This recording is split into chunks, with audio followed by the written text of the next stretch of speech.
Welcome, everybody. I'm Neil Cavuto, and here's what's getting weird on this whole sequester thing. It's getting to be a bit too much of a selective thing. You want to tour the White House? You can't. Sequester. You want to get into any one of our national parks? Good luck. Sequester. Your blood pressure shooting up when you fly because Janet Napolitano is going to make good on those threats and cut a bunch of TSA agents? You're not alone. Sequester. But speaking of your blood pressure, those healthcare taxes kicking in this year, oh no, they're still on. Damn the sequester. That's all you really need to know. When it comes to inconveniencing you, the government has no problem. When it comes to inconveniencing the government, getting money from you, well, Uncle Sam has a very big problem. Now, leaving aside the White House's selective sequestration rage, where's the rage over their sequestration games? You have dough coming to you, just chill. Uncle Sam has dough coming from you, well, just don't even think about it. Had enough of it? Well, the whole Armageddon warnings that didn't pan out and the recession triggers that never quite worked out. You're not alone. Tonight, Fox on top of a White House that has the goal to say, we get to do everything we want to do. We'll pick and choose what you get to do. Tonight's question, exactly who works for whom? What is it about the tax man? Does he ever take off? I'm not talking about the guy who's supposed to give you money. I'm talking about the guy who apparently works 24/7, making damn sure you give him money. To Hadley Heath and Shira Toeplitz. Shira, amazing, just amazing. Yeah, absolutely. And right now we're in D.C. where the government has called off today. Federal workers can stay home because of an alleged snowstorm. And I drove here, on my way here, it was definitely no snow on the ground. So yes, the government is, quote, working. Shira, it could be. It could be. It could be. And in fairness, they did get a couple inches out in Northern Virginia and parts of Maryland, so I hear. But let me tell you that D.C. had no problem with letting federal workers take the day off today because of this alleged snowstorm. All right, well, they take off for fog, don't they? But anyway, I digress. Hadley, here we go again, where there's a propensity on the part of the government to say, we might inconvenience you, but you damn well better not even think of inconveniencing us and getting either a tax payment in late, or think that you can delay any of these healthcare-related taxes that kick in now. Sure. Well, the hysteria about the snow here in D.C. is about like the hysteria over sequestration. It happened. We're in March. And so far, the sky's not falling. Reality is a Washingtonian cut, what we call a cut here in Washington, simply means we're going to spend less than we originally planned on spending. So yesterday, John Thune, a senator, pointed out that this year we're going to have to spend maybe $85 billion less. In Washington, that's pretty much pocket change because that's the amount that the federal government borrows just about every month. So the real crisis here is our national debt and how much we continue to borrow.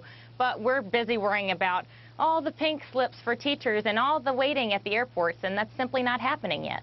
And Shira, we always point out, we take no and make no light of the defense-related contractors who will be furloughed through this process. But the fact of the matter is, in the vast scheme of things, in a $3.8 trillion budget, in a $16+ trillion debt, certain cuts have to be made. And if these are considered draconian, I think to Hadley's point, they're barely rounding errors on rounding errors on rounding errors. So here we are again, where the government is saying we're going to cut back on White House tours, maybe shut down some national parks, but you, American taxpayer, better get your money in here fast.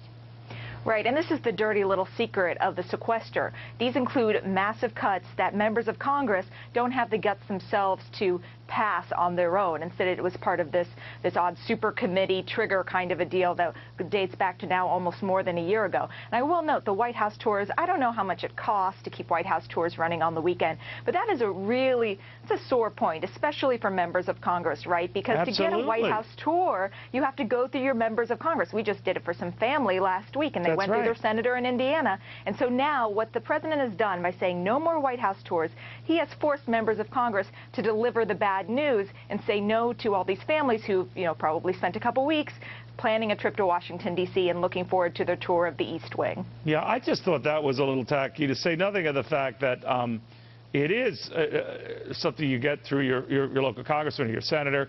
Mm-hmm. I know the president and the executive branch controls the Ranger budget and the rest and all, but that just was an arbitrary type move. I frankly think the president doesn't like people traipsing through the White House, and he should have just come out and said that. But That's neither here nor there. It's the arbitrary nature of these cuts and what's vital and what's considered important that I think, Hadley, has put the administration in a bit of a box.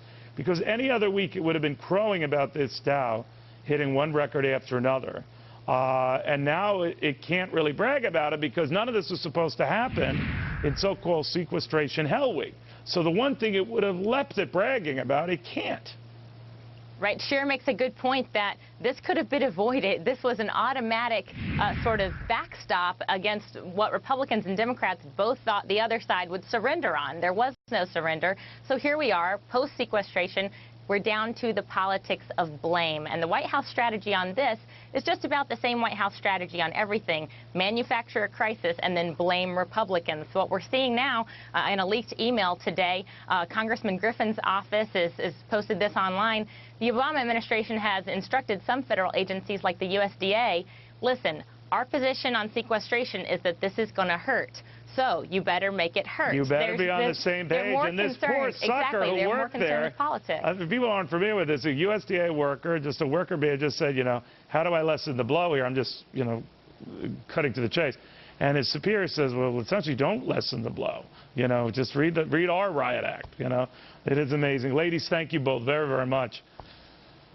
Thank you. Well, meanwhile, after, as I said, weeks of